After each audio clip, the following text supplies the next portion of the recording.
So tonight's podcast has to do with just two things.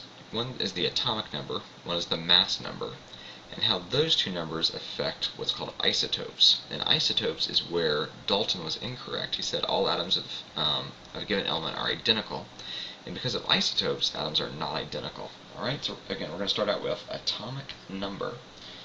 And the atomic number of any element is simply the number of protons.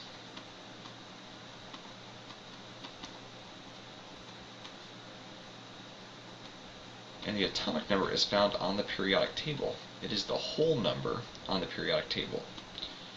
So hydrogen has a mass or an atomic number of 1, helium has an atomic number of 2, and so on and so forth as we go down.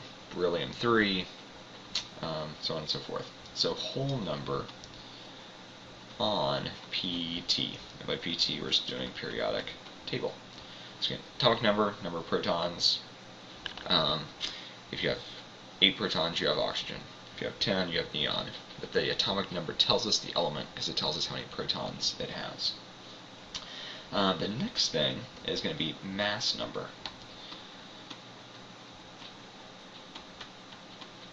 And essentially, if you look at, there's 3 things in an atom. You have protons, you have electrons, you have neutrons. So protons have a positive charge, electrons have a negative charge, neutrons have no charge, they're neutral. Protons have an atomic mass unit of 1, electrons have an atomic mass unit of 0, and neutrons have an atomic mass unit of 1.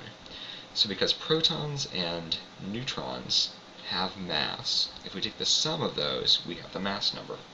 So the mass number is the sum, by sum we mean addition, the sum of protons and neutrons.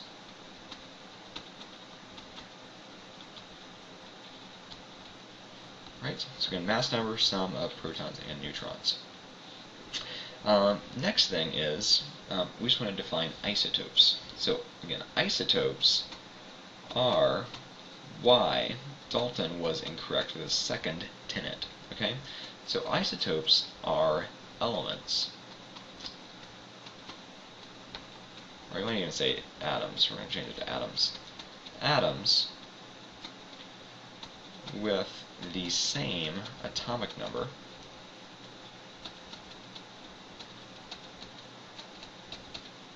but different mass number.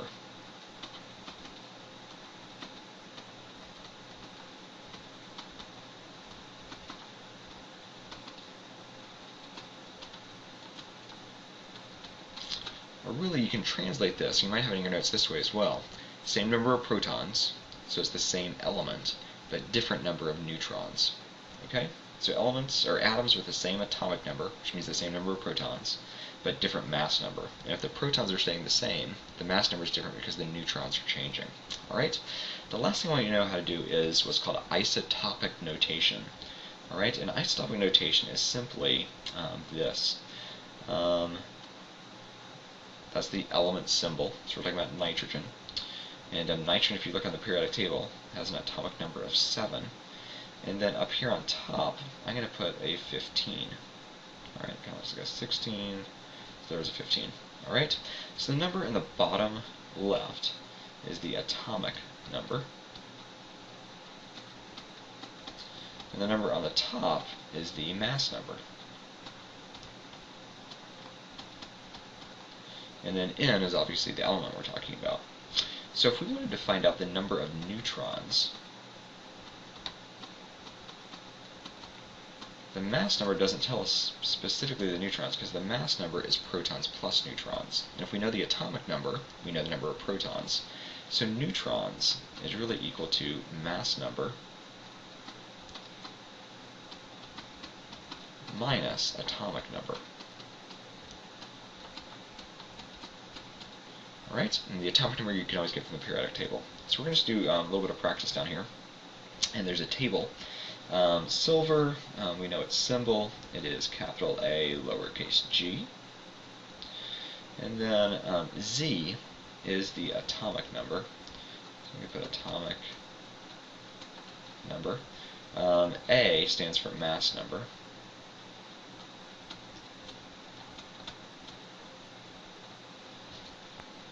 Alright, so if you look on a periodic table, you're going to find silver has an atomic number of 47. Okay, so its Z value, and Z just stands for atomic number, is 47. If we know its atomic number is 47, we know it has 47 protons. And for now, if it has 47 protons, it's going to also have 47 electrons, because the protons are going to equal the electrons in atoms. Okay, and that's important. It only is atoms. We're going to learn about something else coming up where these aren't going to be equal. But for now, protons equal electrons. And then our neutrons, because we know our mass number and our atomic number, if we subtract these two from each other, we can get our neutrons. So in this case, 106 minus 47 equals 59.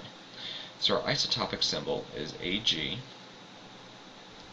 and there's a 47 down here, and a 106 on top. Okay, so our next one, we don't have the name or the symbol, alright, but we know our Z value. And because it says Z is 36, we know that our symbol is Kr, which is Krypton. And this is not kryptonite, so if you're Superman, Krypton doesn't hurt you.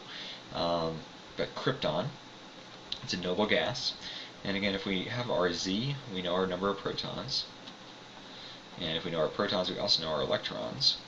And then 83 minus 36 is 47. So that's our number of neutrons.